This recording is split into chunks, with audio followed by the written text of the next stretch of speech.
Oh, hey, good morning, good afternoon, everybody, depending on which part of this beautiful country that you're in. You're watching Rebel Roundup, and I'm your host today, Sheila Gunn Reid. I'm flying solo. Normally, this show is co-hosted with my friend David Menzies, but he is en route to Calgary. Why? Well, because we are having our, I guess it's twice annually, Freedom Conference. It's Rebel News Live. Tickets are still available. You'll mix and mingle with all your favorite rebels. You'll get to hear some great speakers, including the Premier of Alberta, Danielle Smith.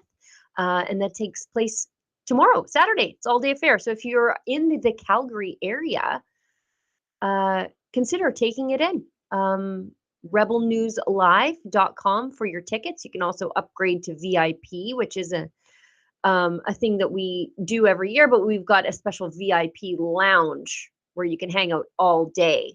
And that's a new thing this year. And we've got my buddy Chris Sims from the Canadian Taxpayers Federation, Danielle Smith, the Premier, who's doing some incredible things protecting parents' rights these days. Of course, the leader of the Freedom Convoy, Tamara Leach. We've got April Hutchinson, myself, Dre Humphrey, the boss, Ezra Levant, David Menzies, Stephen Ellis, who could very well be the next health minister of this country, from my lips to God's ears. And my buddy, Robbie Picard, we just added him from Oil Sands Strong and Oil and Gas World magazine. So anyway, if you want to come, still tickets available. rebelnewslive.com. It's Calgary all day tomorrow. Hope to see you there. All right. I should tell everybody what we're doing here. Thanks, Olivia, for jumping to that. I didn't give you a heads up about that. I should tell you what we're doing here, and I'm struggling to get the lighting right in the studio here. I swapped my camera and I go back and forth between looking like an Oompa Loompa or a corpse. I can't get the tone right. But anyway, this is Rebel Roundup, completely unscripted show, as you can tell, wherein we talk about the news of the day or the week, and we get to interact with you. So the beauty of the show, besides it being live, is that we stream it on multiple platforms where there is a live chat function, so you get to interact with each other. If you are watching it on YouTube, thank you so much for sticking it out over there. They don't want us there, so I'm happy we maintain a presence there, but they are a censorship platform and they've completely demonetized us. So if you want to support the work that we do here at Rebel News, while simultaneously supporting a platform that supports your human right to free speech and really doesn't care what your political leanings are, they just want you to have your say and engage in civil discourse, head on over to Rumble, because on Rumble, you can do all the same things that you do on YouTube, chatting with each other on the live stream, whatever, but you can do something extra. You can support us here at Rebel News through something called a Rumble Rant. That's their paid chat. And it supports us here because we'll never take a penny from Justin Trudeau. And if your Rumble Rant is over the $5 US cutoff, I'm obligating myself officially to address it on air. But don't let that be the bar for entry, because as you know, every little bit helps. So if your Rumble Rant is less than that, we thank you so much for that. And I just might read it on air anyway. So if you feel so inclined, do send a Rumble Rant, and we appreciate you for it. So those are the nuts and bolts of the show. Let's get into what's happening in the world. 2 churches burned this week, one in Saskatchewan and another one in Quebec, in Trois-Rivières, Quebec. So, of course, we won't see any news of this from Justin Trudeau. Anytime that somebody suggests that maybe groups of Islamic extremists shouldn't be blocking traffic and praying in the street in a sign of supremacy, well, then you're an Islamophobe. But well over 100 churches in this country, most of them Catholic, burning. And these 2 burned in and around Justin Trudeau's new holiday of Truth and Reconciliation Day. So first we had Loon Lake, St. George Anglican Church. I'm sorry, I said it was a Catholic church. It's an Anglican church.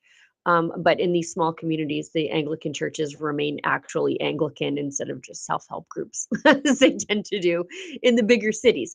But so Loon Lake Church burned right in and around Truth and Reconciliation Day, and now we've got another church burning in Trois-Rivières. We've got a tweet from Kat. Look at this. Just makes you sick to see it. And of course, Justin Trudeau won't say a word, because we know he doesn't actually see anything wrong with this. In fact, he's done his best to chase Catholics out of the public square. Christians in general, but Catholics for sure. If you are pro-life, you don't get your nomination signed if you want to run for the Liberals. There's one holdout, MP Macaulay, that is still a pro-life Catholic within the Liberal Party, but he's been around long before Justin Trudeau was ever a thing in the party, and so they're going to have a tough time getting rid of him.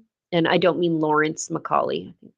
I forget MP Macaulay's first name. John Macaulay, maybe. He has been a target of foreign interference too. The man may as well be a conservative.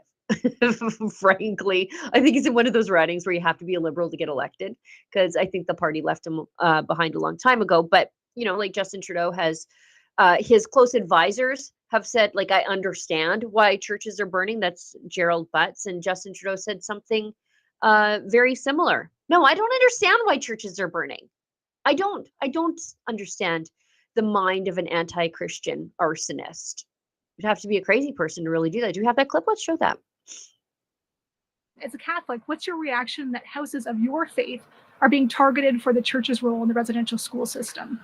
It is unacceptable and wrong that acts of vandalism and arson are being seen across the country, including against Catholic churches.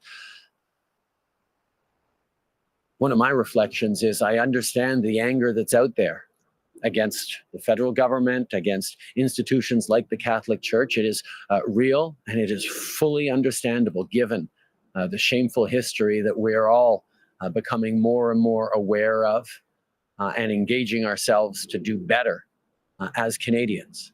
But we should be every day committing ourselves, each and every one of us, to the hard work we need to do to actually rebuild a path forward that reflects the terrible intergenerational trauma and present day realities of suffering that we are all collectively responsible for.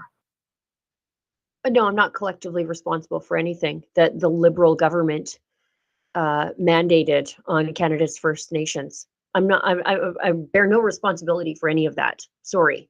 Sorry, not sorry. How many popes have to apologize before Justin Trudeau quits laying the blame for liberal government's actions at the feet of the Catholic Church. In fact, who was the prime minister who officially apologized for residential schools? What do you think? Stephen Harper. It was Stephen Harper. You should just Google image search Pope John Paul II and Indigenous people. The man had a very special love for Indigenous people. But there's Justin Trudeau just understanding the mind of an anti-Christian arsonist. And by the way, many of these churches that are burning, they are in Indigenous communities. They are the religious community hub for Indigenous people that are being burned down. That's what's happening here. You're erasing this very intrinsic part of Indigenous culture. At Rebel News, we did something quite the opposite. We crowdfunded, thanks to your support, the rebuilding of a church roof on First Nation near Calgary, because while the world is burning churches and tearing them down, we thought we would do something good, thanks to your help, to maintain this religious cultural institution on an Indigenous reserve.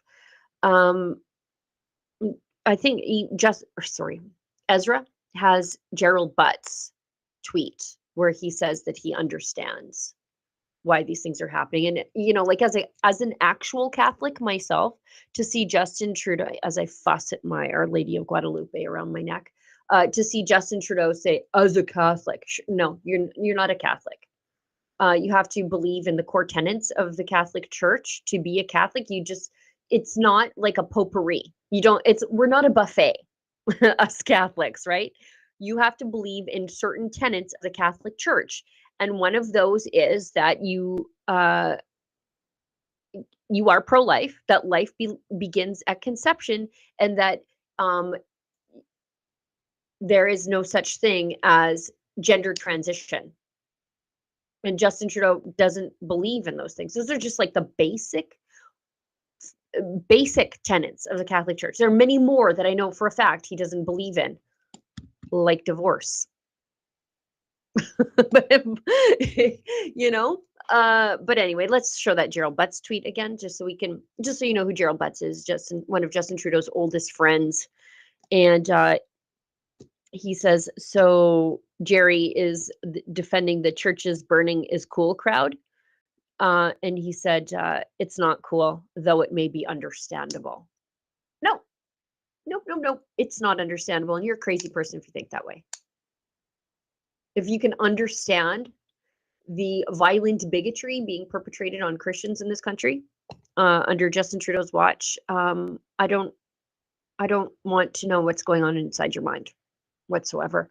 Jamil Javani, brand new Conservative MP, best friend of JD Vance, vice presidential candidate for the Republican Party.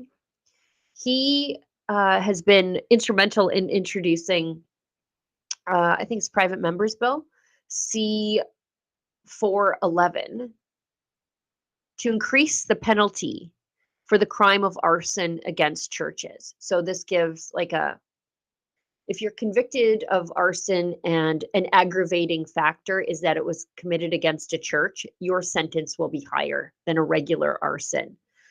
He says enough is enough. The attacks on religious freedom in Canada must end. Yeah. Why don't we have a strong deterrent?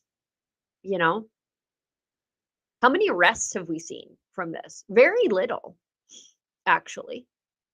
There's a wave of anti-Christian arsons in a civilized Western country, and the establishment is all sort of like, they kind of had it coming. They won't shut up about babies. And they, By the way, if you want, as I said the other day, pardon me if I sniffle a little bit, I have a cold. If you really want to talk to somebody who is intrinsically involved in the residential school system, drag Jean Chrétien out of the crypt, wherever he is these days. He was Indigenous Affairs Minister, Indian and Northern Affairs, I think they called it at the time. The last guy to sign off on the residential schools went on to be a Liberal Prime Minister who is still alive. Go talk to that guy. But they're just like, what? No, they just completely, that vaporizes from everybody's brain when they talk about who's responsible for these things. Okay.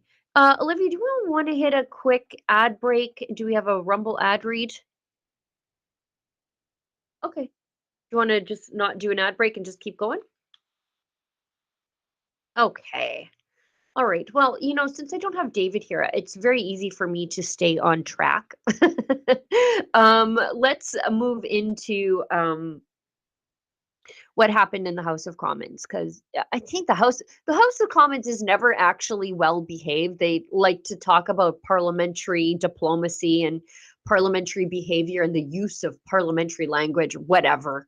It's usually quite chaotic there. And it's never more chaotic than when a Liberal is the Speaker of the House. And Greg Fergus is absolutely terrible at keeping a handle on what's going on there. What have I been calling him? Kermit the Speaker? He looks like Kermit the Frog a little bit. Like, imagine he were green. He's got strong Kermit the Frog vibes. But he's lost control of the House of Commons. And the Liberals are really nitpicking on the stupidest of things. For example, a suspected cop shooter was described as a complete a-hole.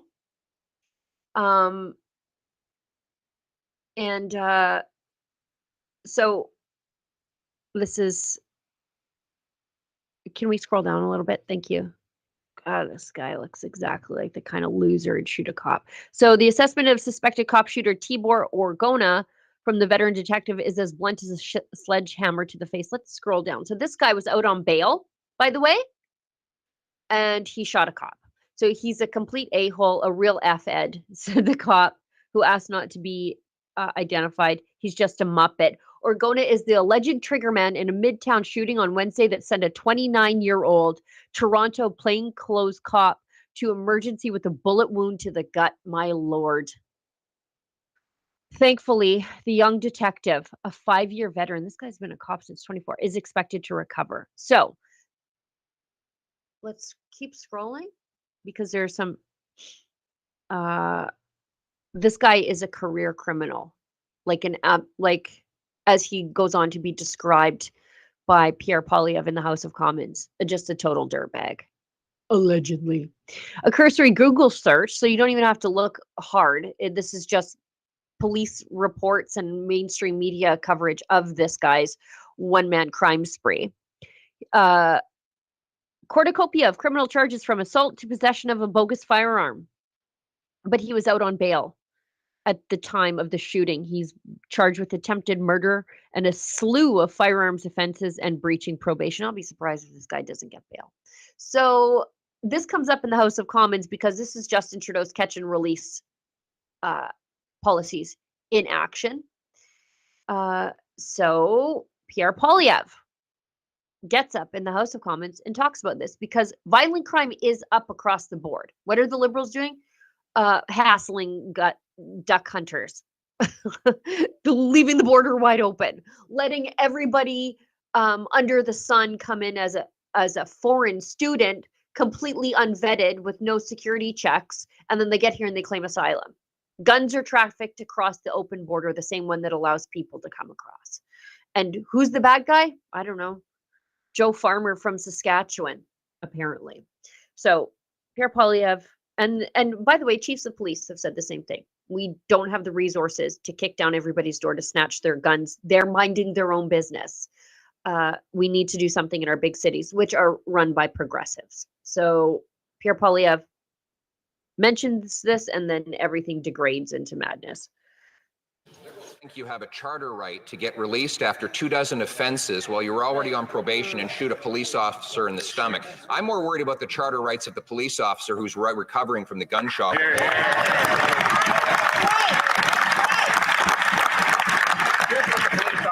This is what the police officer said. Almost everyone we arrest is out on bail. No one stays in jail where they belong. The city and the feds just don't care. It just doesn't bother them. It doesn't matter how many die and if a cop gets shot. That's right. What's wrong with you people?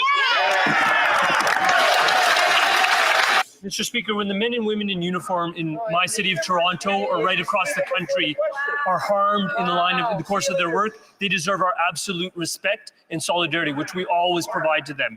In terms of decisions that are made about bail, these are important considerations. The considerations where we've made amendments to the bail regime. What happens after amendments are made at the federal parliament is that the ball turns over to the provinces. We need to ask genuine questions about who's making decisions about granting or denying bail. Provincially appointed JPs. About provincial crowns who are making decisions about whether to review bail and what kind of conditions to impose. Those are questions that need to be asked because we need. Do we have the clip of that Liberal minister, the former health minister? I don't know what portfolio she's in now. She won't be there for very much longer. Being outraged that Pierre Poilievre called this guy a dirtbag. Do we have that clip? There's quite an exchange there. I know. Yeah, I know we clipped it for our socials, so I just put Olivia on the spot to find it. Let me just maybe we can talk about while you're looking for that, the Toronto Police Association issued a statement. So this is the police union who said enough is enough. 637 of our officers, 637 of our colleagues, 637 of our friends injured in the line of duty, putting their lives on the line every single day to keep this city safe. And what do we get in return? A broken court system that lets repeat offenders out on bail. Have you tried accusing them of honking the horn? Because I know that that'll get you in jail for like 50 some days. Have you tried giving a sermon to some truckers at the border? This is from the Toronto Police Association. Now, see, they say it also has to do, of course, because this is a union, but this appears to be one of the better ones. Come on, Sheila. One of the better ones. To make matters worse, after months of negotiations, we've been pushed into binding arbitration to settle our contract. The very people risking their lives to protect the city are being told to wait and hope for a fair deal, while local politicians sit on their hands, failing to step up and do what's right for men and women on the front lines. It's time for those in power to get their priorities straight. You can't talk about public safety while neglecting the very officers who make it possible. No more bail for repeat offenders. No more delays in getting our officers a fair contract. Our members deserve better, and the city deserves better. The time for action is now. You know what? I'm not usually I'm quite opposed to giving government workers raises, but when you have a crime wave caused by the Liberals in our major cities, I think maybe we'll give the police officers a raise. You know, why not? Like, of all the people who should be getting a raise, it's not MPs, it's these guys. Especially when they're dealing with literal catch and release policies. Okay, I think Olivia found the clip. Thank you very much, Olivia. Go ahead. Thank you for allowing me to speak. I've noticed over the last several months a real decline in the tenor of this House. It is disturbing to me as a member of Parliament to hear other members of Parliament use names and slurs towards constituents of all of ours. These are Canadians that we're talking about. And Mr. Speaker, when we're using names and calling each other names and calling constituents names, I think we can do better, Mr. Speaker. I'm a member of Parliament for Thunder Bay Superior North, and I'm immensely proud of the citizens in my riding, and I would never, ever consider calling any of them a name. Thank you. Do we have the clip of Poilievre calling that guy a dirtbag? Because he called a cop shooter a dirtbag, and she's like, how dare you talk poorly of Canadians? Excuse me? Are you not of the... First of all, this guy is a dirtbag, alleged, if he shot a cop, which evidence is pretty strong that he did. But are you not the party of the racist, homophobic, fringe radical extremists? That's what your leader called Canadians? You know, wondered if we should even have a place in Canadian society for anybody who thought differently about COVID restrictions? You know, should we even allow these people in our society? What are you going to do? Launch them into the surface of the sun? Like, deport them? To what? To where? They're Canadians. They just think differently than the government. The Liberals could not shut their mouths about how much they could not stand otherwise law-abiding Canadians who disagreed with them on COVID. But this woman, who was the former health minister, Patty Hajdu, now Aboriginal Affairs, Indigenous Relations, whatever they call the portfolio now, whatever she's doing, she's failing the Indigenous people. Try getting them clean drinking water, Patty. But she stands up and she's outraged because somebody said something bad about an alleged cop shooter. They think, stop for a second and think about this. The Liberals think more of an alleged cop shooter than they did of you if you thought the lines on the grocery store didn't stop COVID. If you thought that those stupid arrows on the floor of the grocery store didn't stop COVID, you are worse in her mind than the cop shooter. That's the Liberals for you. And that is why they are some 25 points behind the Conservatives. Because when you see stuff like this, you're like, holy hell, they called me names because I thought that I should be able to have Christmas if I wanted to in my private residence without the government getting involved. They thought you were worse than a cop shooter. How dare you call the cop shooter names? You disgusting anti-vaxxer. People. You know, they deserve the absolute smashing they're going to get in the next election. It absolutely could not happen to a nicer bunch of people. Couldn't happen to a nicer bunch. Do we have an ad read, Olivia? I know we have a question about my shirt, don't we? Somebody sent me a quick little message. I'm trying to find it. They're concerned with my shirt has a rainbow on it. It's not really what it is. It's like the fire. It's fire behind the Cabela's logo. It's not a rainbow. Although I would like to take the rainbow back from the activists. It's very upsetting to me. The activists have taken over a symbol of God's promise to us all. Do we have an ad break, Olivia? Okay, let's hit one. Hello everyone! Hello all Rebel fans! Rebel News Live is back and will be soon happening in Calgary. Are you coming? Because I'm going to be there and I would love to see all of you and meet new faces. This year, we are heading to Calgary on October 5th for a fun full day of interesting conversations and of course, great food too. It's my favorite event of the year and I know you won't want to miss it. You will be able to meet and hear from your favorite Rebel journalists and many special guests. And today, we have the honor to feature Alberta Premier Danielle Smith.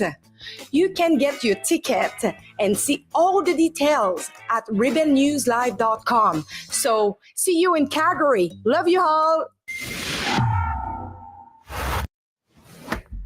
I'm in Brazil, so I'm using a VPN to get on the internet. What's a VPN? It stands for a virtual private network, and you get around these government firewalls. Suddenly, the president of Brazil banned his whole country from going on Twitter. It was a political censorship news. I've downloaded the VPN from a company called PIA VPN. We've teamed up with them at Rebel, and it's a great deal. I got on the internet really quickly, safely, and even I'm a bit of a technophobe. I managed to figure it out with 2 clicks. And here's the great news. If you go to piavpn.com/Rebel News, not only do you get a big discount, but they pay us a bit of a commission too. Everyone's a winner. Your freedom, your VPN, and a little bit of cash coming to support Rebel News. I'm using it myself to get around the censors in Brazil. You can use it too. That's piavpn.com/Rebel News. Well, guys, are you worried about what's happening in the United States and the state of the affairs there? I don't know who's in charge of anything there. Who's running the place? I know that I saw Joe Biden on the beach while some of Appalachia was underwater. Americans were dying. And he was just having a little snooze on the beach, just flies landing in his mouth as he is snoring in his lawn chair. Just it. So who's in charge over there, right? Like, I shouldn't be laughing, but what are you going to do? Laugh or cry? Like, who's running the United States? Who's in control of America's nukes? It's not Biden. Meanwhile, we have Russian ships off the coast of Florida and full-blown wars in Ukraine and Israel. The world is at its most unstable point since World War II, and with nuclear weapons, the stakes are 10 times higher. How do people like you and I stay safe? Every prepper needs to have Radio Guard ACE, the only FDA-approved drug to treat radioactive fallout. Only the feds had it until now. That's why Rumble partnered with 5G Free, the only company in the world that has a supply of Radio Guard ACE and the ability to prescribe it prophylactically. And I just love saying that word.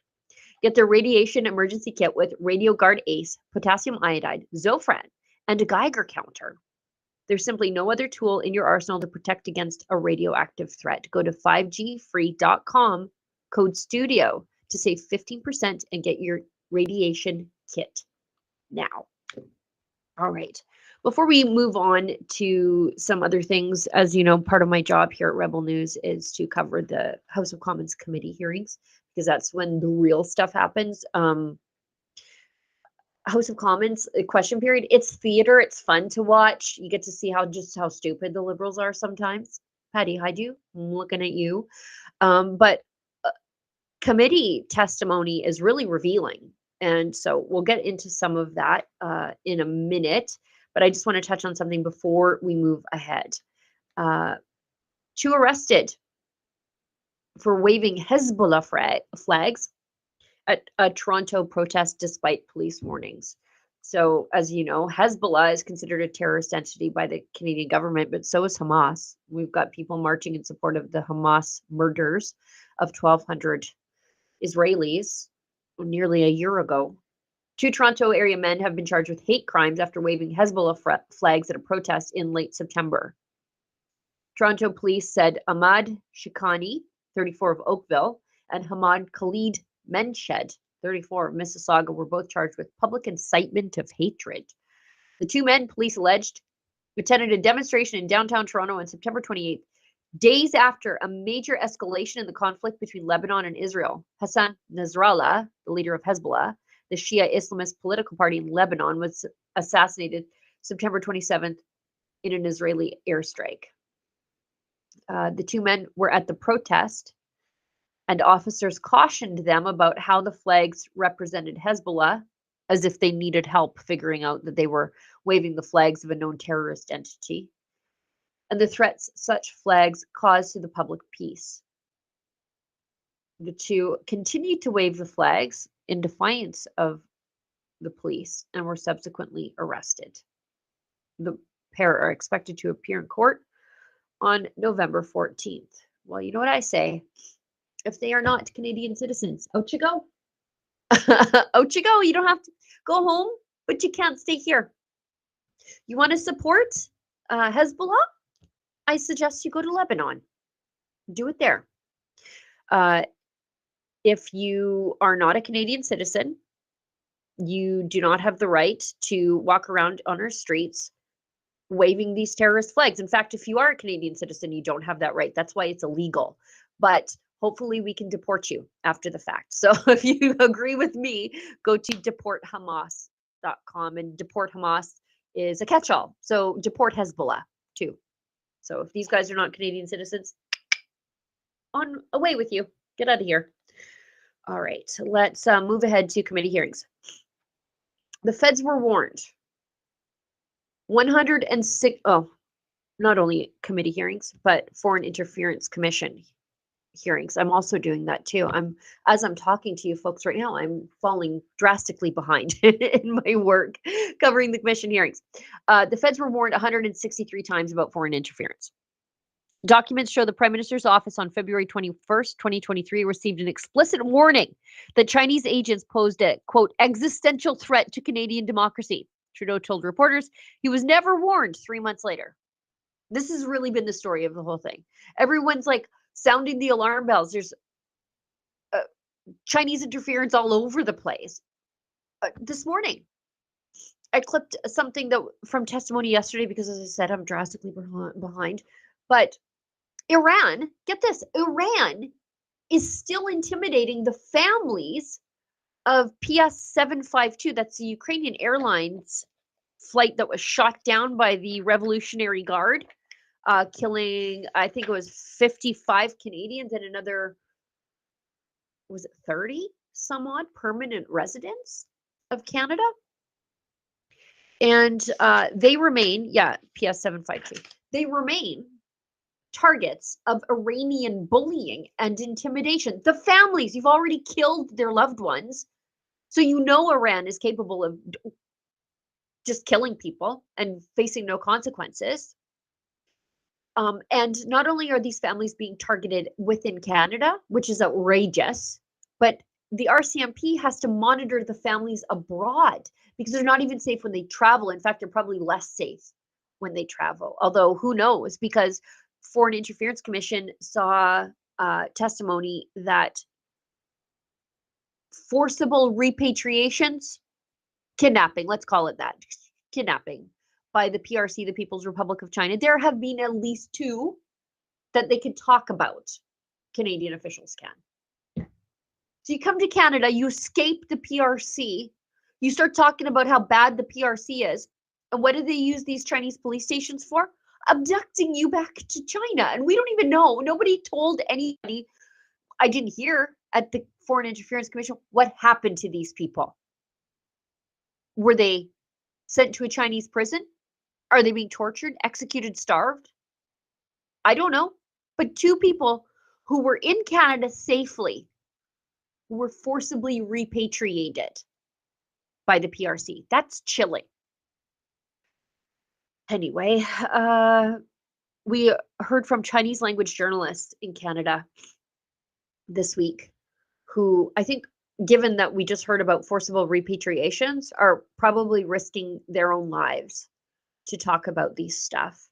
Ronald Leong, he's a Tsingtao columnist, told the Foreign Interference Commission about how the CCP installs gatekeepers, he called them gatekeepers, in CCP-linked newsrooms in Canada. So we heard testimony that the majority of Chinese language media in Canada is CCP-linked.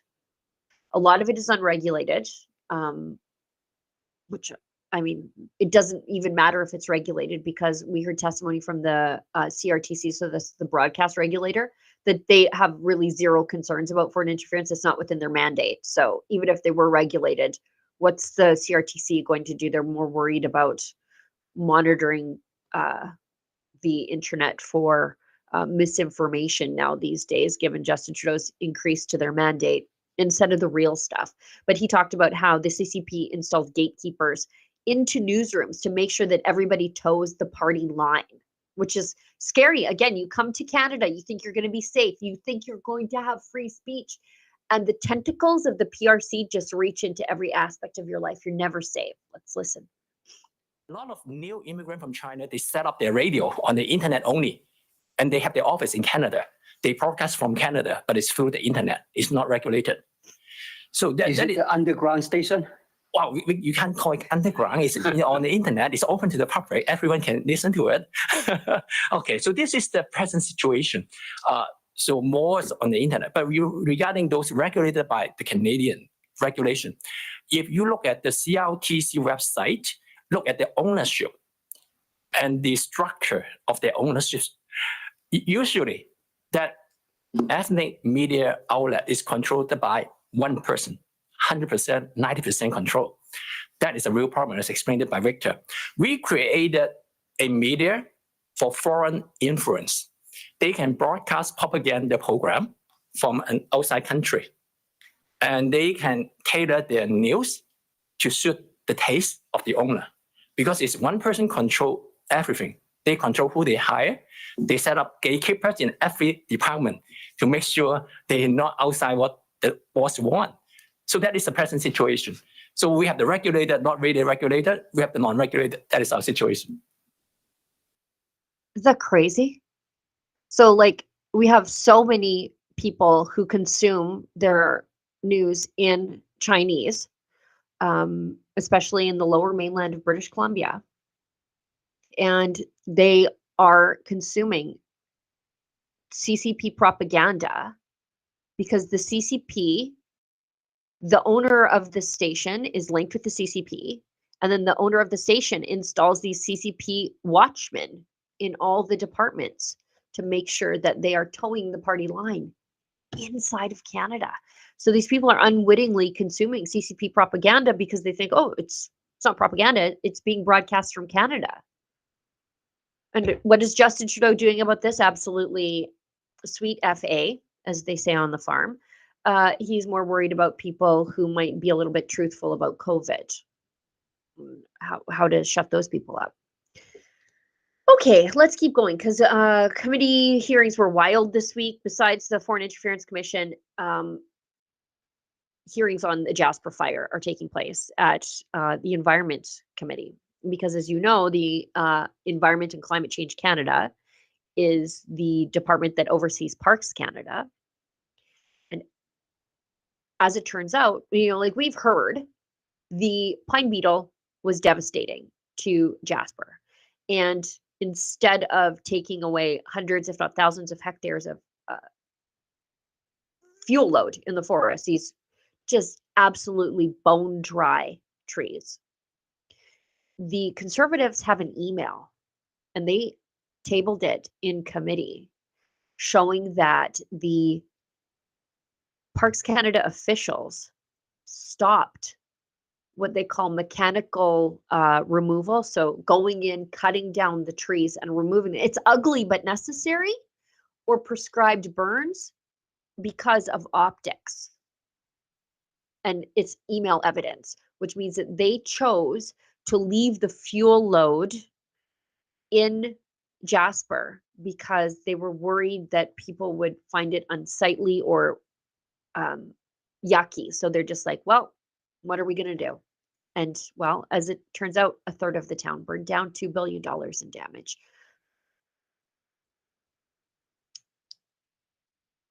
Please, Olivia. Parks Canada, prescribed burns. Please. There's a clip from committee. Thank you. Minister, you're responsible for emergency preparedness. Do you agree with prescribed burns help prevent wildfires? Yes or no? Well, first, I'm not the expert on how to deal with that. That the experts would have to look at, because I have seen where certain places. Minister, the question was pretty straightforward. Do you agree that prescribed burns help prevent wildfires? Yes or no? It all depends on which area. Each expert, for example, in the Yukon, Minister, I'll tell you, they do actually help. So, Minister, documents obtained by suggest that Minister Guilbeault's department was working against your mandate. A senior official of Parks Canada wrote in an email months before the Jasper wildfires, and I quote, "At what point do we make the organizational decision to cancel prescribed burns in Western Canada?" Then the official stated, and I quote, "Political perception may become more important than actual prescription windows." Minister, newly obtained emails now reveal that this discussion was so alarming, the Executive Director of Conservation replied, begging Parks Canada to put forest management above politics. And I quote, "I hope we don't get into a blanket shutdown," she said. Quote, "It is critical to continue those kind of burns. It is how they maintain the community fuel break. And when they fall behind, it is very difficult to catch up," end quote. So, Minister, when were you first informed that Minister Guilbeault's department was discussing canceling prescribed burns because of political optics? First of all, I think those questions were answered already early. Je crois qu'on a déjà répondu à ces questions. Je vous posais la question à vous.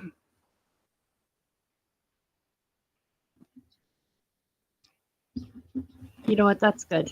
You don't need to hear his lying response anyway. And he does this absolutely disrespectful thing of responding in French to a question that was asked in English unnecessarily. So there you have it. They had email evidence that Parks Canada officials canceled prescribed burns for political optics reasons. And one Parks Canada official said, "This is not good." And did you notice where they canceled prescribed burns? Not in Eastern Canada, not in Central Canada, Western Canada. Wonder why that was.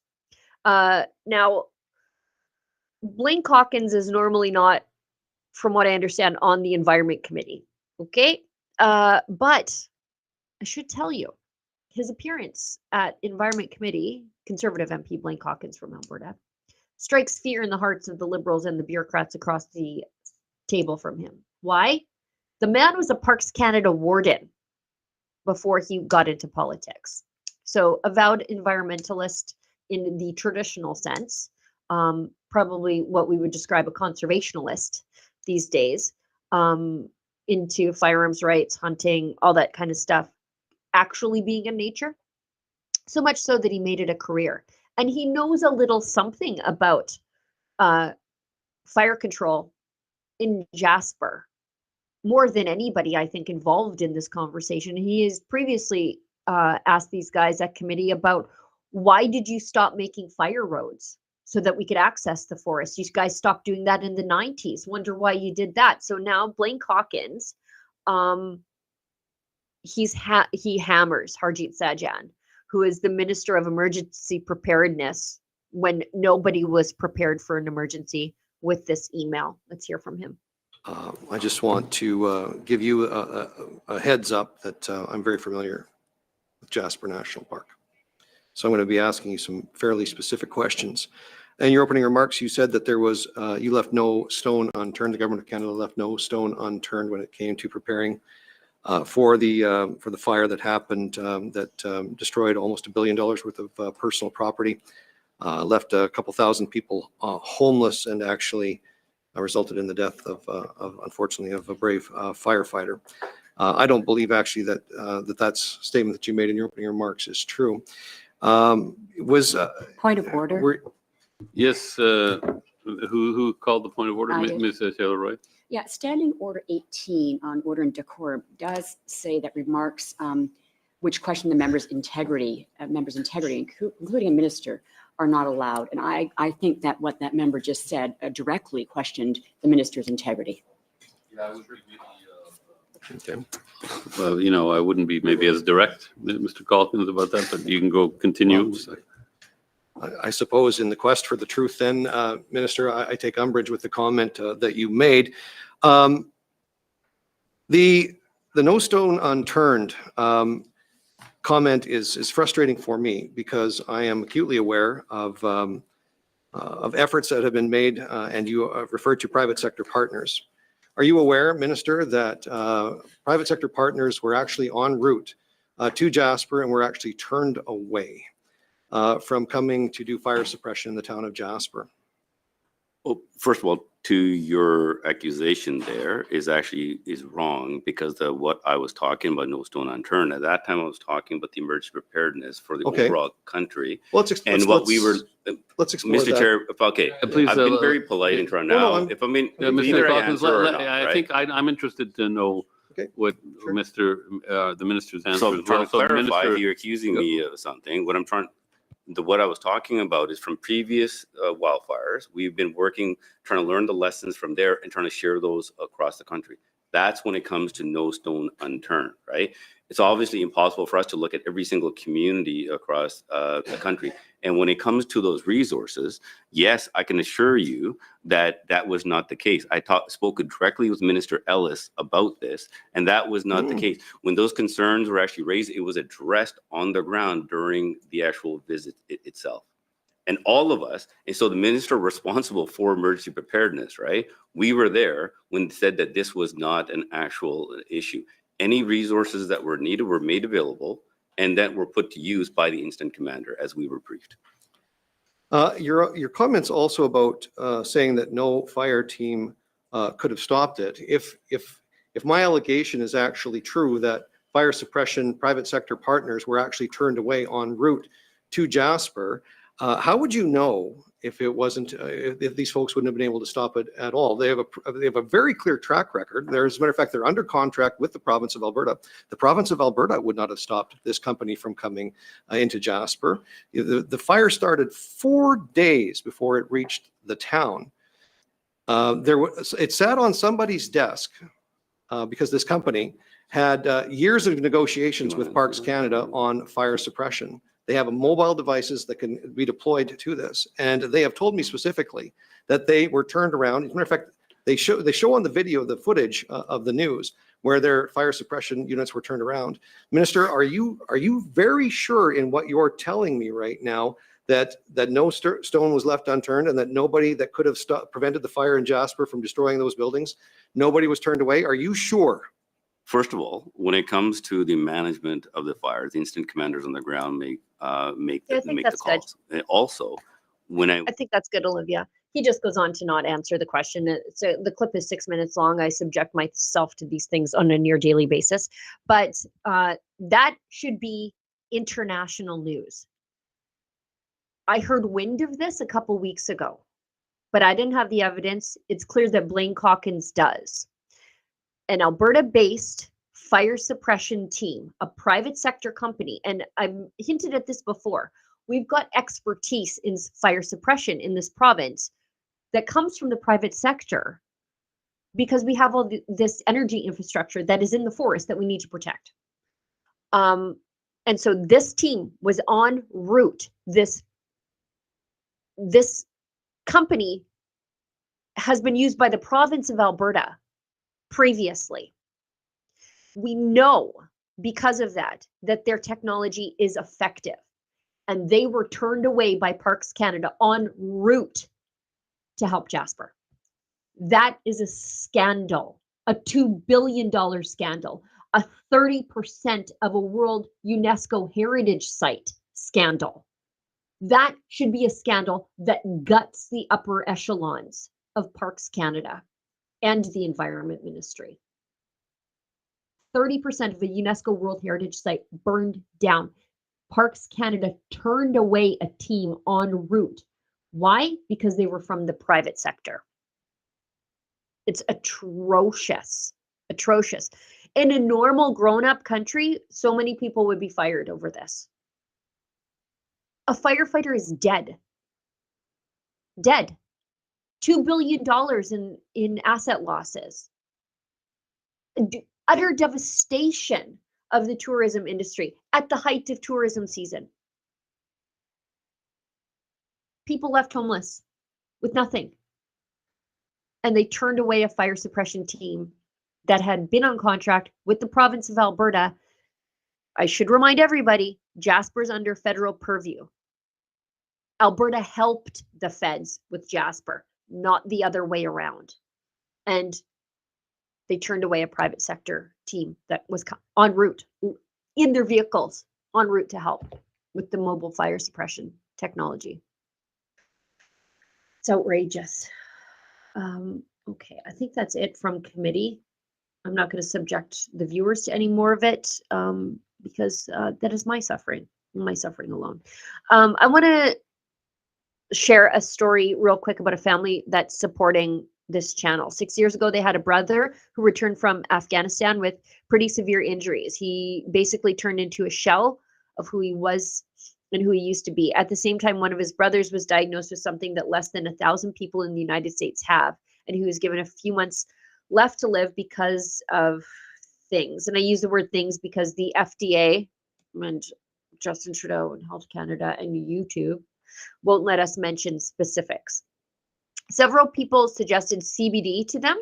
So they tried dozens of products, but nothing helped. They realized what they wanted to use didn't exist. So they created themselves what they wanted. They started making it to help their friends and family. And they knew that CBD was that the CBD that they were using was as clean as humanly possible. Doctors started asking to carry it. And it just took off. Now they speak at medical conventions and help others across the United States. While most companies have 1 to 10 compounds in their CBD oil, their oil has up to 50 plus compounds. They make balms, gummies, pet products, etc. They're called Emerald Med. You should check these guys out. If you get CBD from them and don't notice a difference, they'll provide a refund. If you want to support a company that supports our channel and supports Rumble, and you need a source for CBD that's real, click below to try Emerald Meds, 40% off.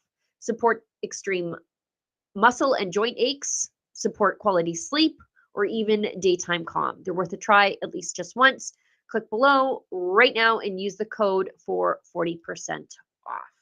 Okay. Olivia, do we have a Rebel News ad break that we want to hit or no? I think we do. Okay, please. Why should you join Canada's National Firearms Association? We currently have one of the most aggressively anti-firearm governments in our nation's history, promoting fear and placing blame like never before. Our rights, freedoms, culture, and heritage, it's all on the line.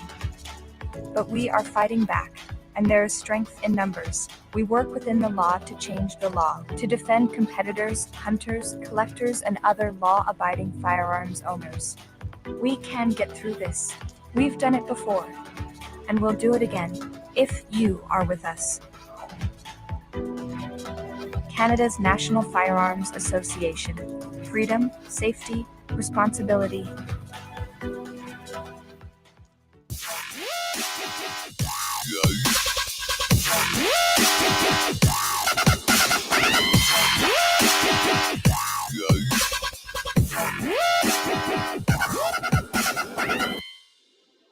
We are Mindshift Studios, and we empower innovators and disruptors with next-gen marketing strategies.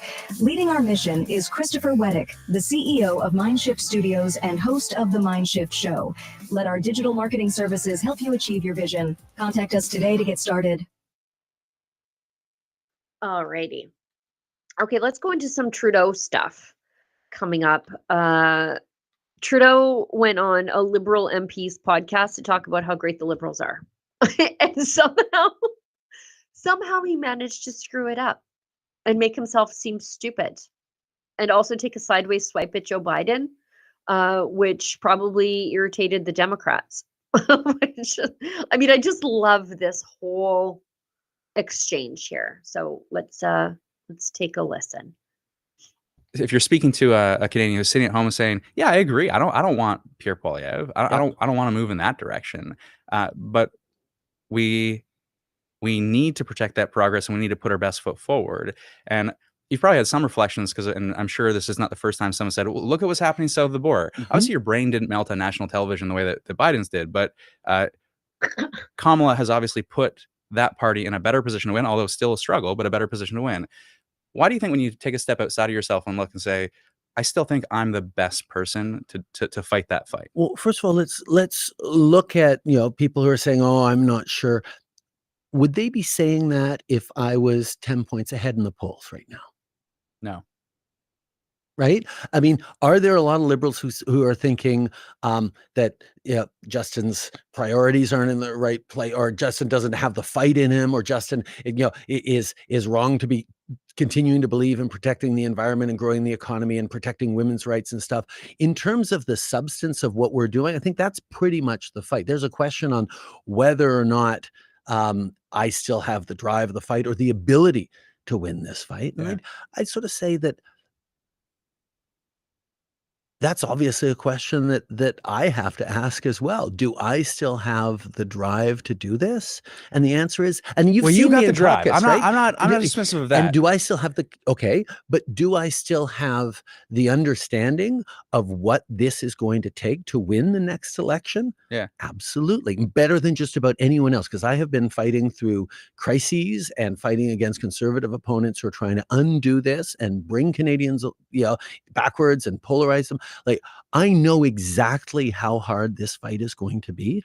And I also know that I am absolutely roaring to go, because this kind of fight that is so fundamental to how Canadians come through what has been a really, really difficult years is exactly why I got into politics, to make sure that we are delivering the absolute best future for Canadians.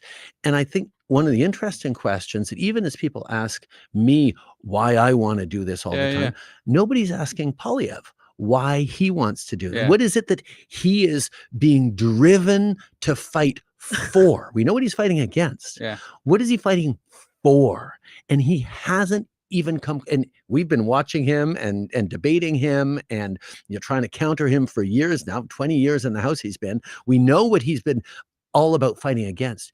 He hasn't even begun to articulate what he's fighting for. And I think, and I'm happy for people to be asking me the question as you are, I think more Canadians need to be asking Poilievre who and what he's fighting for, other than himself and his desire to be in power. Okay, I think that's a big mistake for the Liberals to say that. That was a long clip, and I learned absolutely nothing. In fact, I feel stupider, and my will to live was slowly being suckled from my body. Like, that man is an absolute psychic vampire. Didn't you feel that? I just felt like he was talking and so enthusiastic about what he was talking about, but saying absolutely nothing.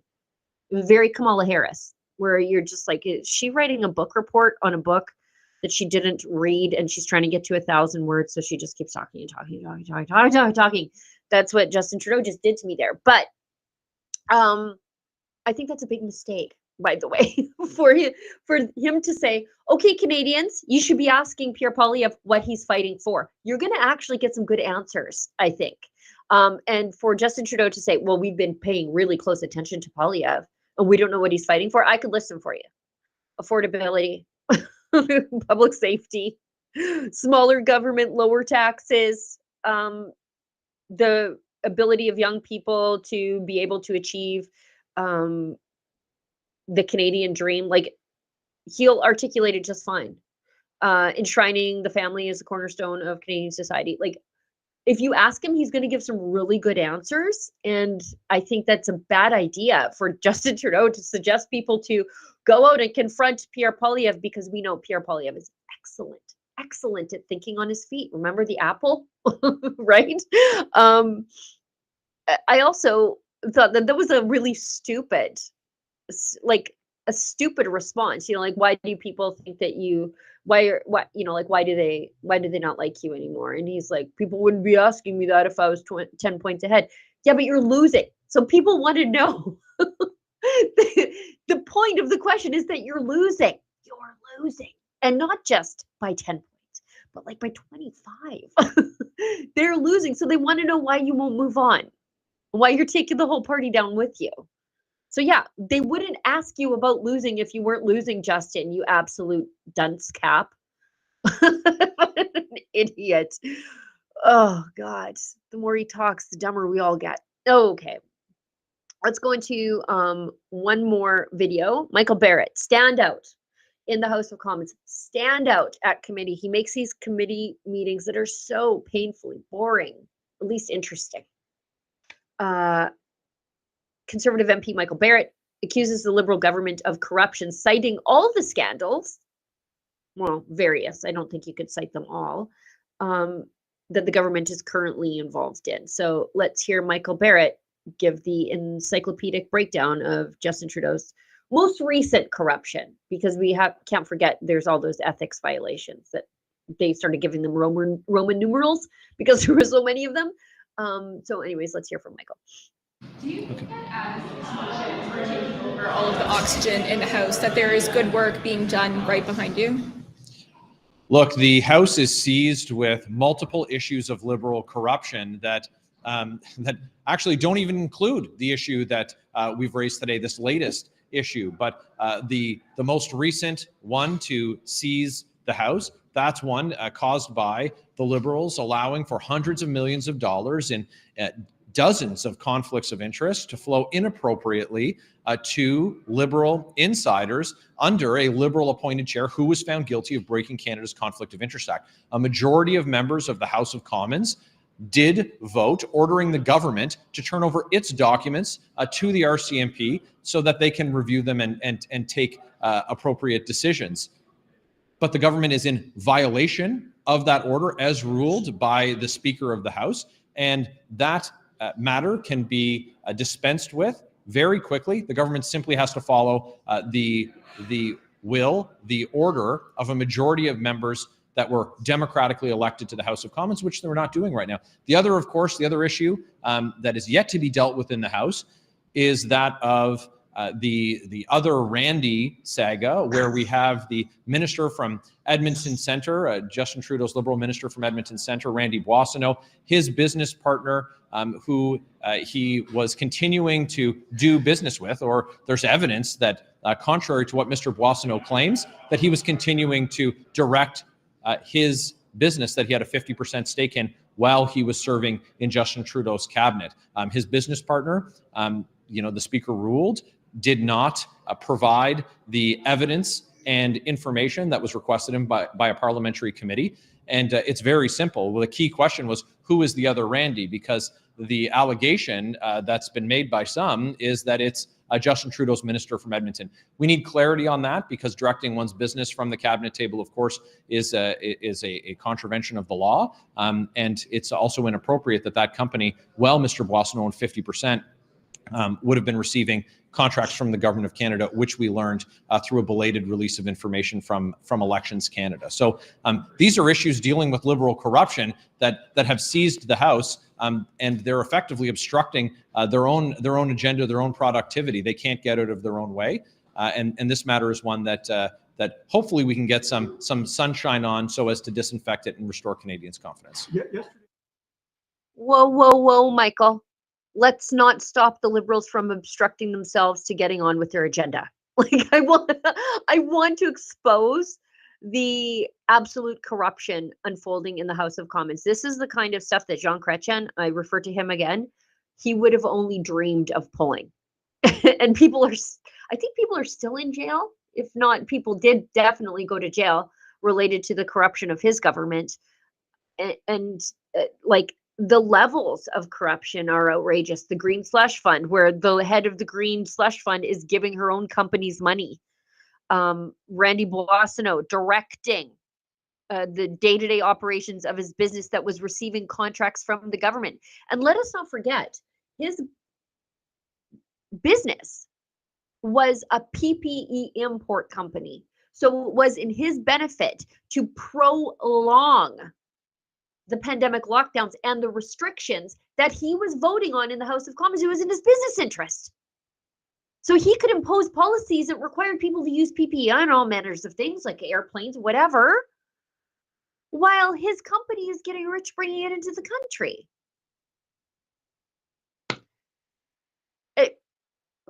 This all, as Michael Barrett says, needs sunlight. It is the best disinfectant, but slow down, Michael. We don't want the Liberals to get back to the business of governing. That's the worst possible thing that could happen in this country. The longer they can't govern, the better. Please, for all of us. I think we should hit a little Rebel News ad break. I think we've got one more from Freedom Passport, if that's right. And then we'll go into some fun stuff from Drea. And then we'll talk a little bit about what's happening in Alberta coming up, and then we'll wrap up the show. What if governments are trying to reinvent the wheel when the greatest teacher of all times has already laid out the perfect blueprint for a constitution for a kingdom of love, faith, and freedom? Introducing the Kingdom of Heaven Freedom Passport. This special edition Freedom Passport captures the foundational truths of love, ethics, and freedom for all. It's a powerful reminder of Jesus's call to love one another and to be part of something bigger that you can carry with you every day. Join the movement, share the truth, and spread the love with your family and friends. Get your Kingdom of Heaven Freedom Passport at freedompassport.ca. And right now, all orders in North America come with free shipping and a free downloadable song with every purchase. All right, let's get into this. It's a bit of a fun story. Drea has a little video teaser on it, but I'll give the backstory. So, David Eby's Vancouver Point Grey riding is kind of a wealthy place. And there's a massive sign there saying the NDP is communist. Okay, it's accurate. Now, where is this sign? Outside the front It says, EB will tell you the Conservatives are far right, but neglects saying that the NDP is communist. Now, this is in front of, allegedly, Lululemon founder Chip Wilson's house. So I think he's exceedingly wealthy. Is he in the billions? Quite possibly. Now, he's the Lululemon founder. He hasn't been involved in the day-to-day operations of the company in about 9 years because he was a little too unwoke even for a yoga pants company back then. He said some things about, some larger ladies were complaining that the yoga pants were see-through, and he basically said, we don't make our pants for you.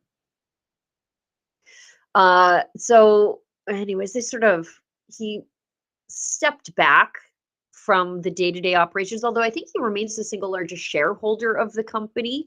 So anyway, you see this a lot in the United States, but you don't see it much in Canada outside of just like a few, Brett Wilson being one of them. These really wealthy Canadians who are conservative. It's actually quite rare to hear them openly speak about it. That's why we can list them. Chip Wilson, Brett Wilson, what's his face? He made fun of Trudeau on that podcast the other day, who ran for the leader of the Conservative Party. He was on Dragon's Den, Shark Tank. I forget his name. It always escapes me. But, like you can list them like fewer than them on one hand, these very wealthy people who are conservative. Why? Because it is a very small social class here in Canada. And if you want to get invited to all the fancy parties, you have to shut up about your politics and sort of support the Liberals.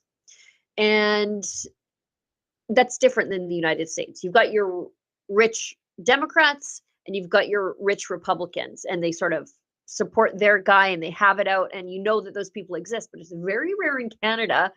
And it just seems sort of incompatible with how I view the yoga pants people. Right? Like you would think that those people would be quite woke, especially living in an ultra rich BC riding, but not Chip Wilson. Why? Because he's so rich, people can't tell him to shut up. I guess it insulates him. Andrea has a quick little video teaser because she went to that riding to ask people about the sign. I'm standing outside of entrepreneur, philanthropist, founder of Lululemon, Chip Wilson's house with the huge "The NDP is communist" sign. You probably have heard about it. You're going to want to stay tuned for my report at bcdecides.com. And you're also going to want to join me on October 8th for our live stream coverage of the debate. You're not going to want to miss that. Again, go to bcdecides.com. If you give us your name and email, then you won't miss that. I'm excited to bring you this report as well, because I'm going to be asking people walking by in incumbent Premier David Eby's riding, by the way, which is Vancouver Point Grey, what they think about this sign. I'm standing out. Do you know what? It's actually no surprise to me, and I've always often wondered that. Like, if you're really rich, there are two mindsets that you can have. You can be like, I built this company from the ground up, and I be damned if I'm going to let the government take too much of it from me in the form of taxes, which can drive you into conservatism, right? But on the other hand, you've made so much money that you don't really care. You can afford bad government policies. This is a Murray Edwards CNRL track, where he supported the carbon tax, and then as a oil and gas CEO, and then like parked himself in a jurisdiction that doesn't have a carbon tax, where the tax rate was less. That's like, thanks a lot, jerk. He stuck me with the carbon tax, and the Liberals and the NDP pointed to him every time that we were like, this will destroy the oil and gas sector, and they're like, Murray Edwards is fine with it. Yeah, but he's not even here anymore. He left. He left us to deal with it. So, like the ultra rich, they, you can be a Peter Thiel and a Chip Wilson, or you can be a Murray Edwards, I guess. Anyway, let's do one last thing. Good news on the horizon here in Alberta. And if you are at Rebel News Live on the weekend, I bet we're going to talk about it. Premier Danielle Smith has said that she announced that she was doing it. We didn't have an official timeline quite yet, but now we know when the fall sitting of the legislature, or the winter sitting, whatever we're calling it, when they come back, she is going to introduce new legislation on gender transition and parental rights. So I believe we have her tweet here. Maybe we can bring that up. I'll scroll back, see if I can find it. Do we have it, Olivia? We can throw up her tweet. Here it is. No, here it is. In Alberta, we believe children should wait until adulthood before making physical changes to their body. You're a crazy person if you think that that is unreasonable. You're a crazy person if you think that that's not exactly where the majority of society is. You're the fringe radical if you think that kids should be making physical changes to their body. It's the reason, if you're 17, you still need your parents to sign off on getting an earring, okay, or a tattoo. Furthermore, we believe in the rights of loving parents to be meaningfully engaged with their children's education when sensitive issues are taught. Yeah, you know what? This is absolute bigotry to think that if you are a Christian or social conservative or just a normal person, that the teacher loves your child more than you. It's bigotry to think that if you come from a social conservative Christian background, that you would somehow be unkind or abusive to your child if you are told that your child is struggling with gender identity, as many kids do. But you know what the treatment is for gender identity disorders and body dysmorphia, gender dysmorphia? It's puberty. So when you give kids puberty suppressants, puberty blockers, you're actually blocking the cure. Anyway, and women and girls deserve the opportunity to compete fairly and safely in female-only divisions. Yeah, clan rugby in Edmonton with your dude who tried to play on the team. You can play with the men. They have a good men's team over at clan rugby. So that's what Premier Danielle Smith is doing. She's formalizing this in the coming sitting of the legislature. This is her flagship piece of legislation, and it's making her a favorite of parents all across the country.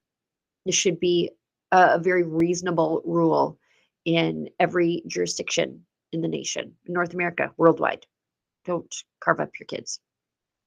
Don't want to be an adult and do irreversible surgery to yourself. I don't like it. I don't like it. You're made in God's image. Don't do it. But I cannot stop you. But don't do this to kids. Just don't. I also don't want to pay for it. If you're an adult, I don't want to pay for it. I don't want to pay for it. Okay. I think that's the show for today. Olivia, do we have any chats? No? Okay, great. Then we'll wrap up the show. Thanks for bearing with me as I hosted the show alone. Thanks, Olivia, for working behind the scenes. I put you on the spot a few times today, and I appreciate that. Thanks to everybody who chats, shares the show, helps us get around the censorship of the internet and Justin Trudeau. Sometimes people can't find us, so if you put us directly into their inbox, I do appreciate that. That's sort of the best way to do it. The old-fashioned chain letter in the digital age. Thanks to our sponsors from Rumble. And as my friend David Menzies always says, stay safe and stay sane. It's the news event of the year. Canada's most controversial premier sits down with Canada's most controversial journalist, and everything is on the table. Come watch Ezra Levant one-on-one with Alberta Premier Danielle Smith in front of a live studio audience in Calgary. Nothing's off limits. Nothing's held back. Questions that would make Justin Trudeau invoke martial law. Answers that will make Stephen Guilbeault pee his pants. You're not going to want to miss this one, but you have to be there in person at the Rebel News Live mega conference in Calgary on October the 5th. Tickets are limited, so drop everything and go to rebelnewslive.com right now. Special discounted prices for Patriots and special extra high prices if you're with the CBC. Go to rebelnewslive.com now.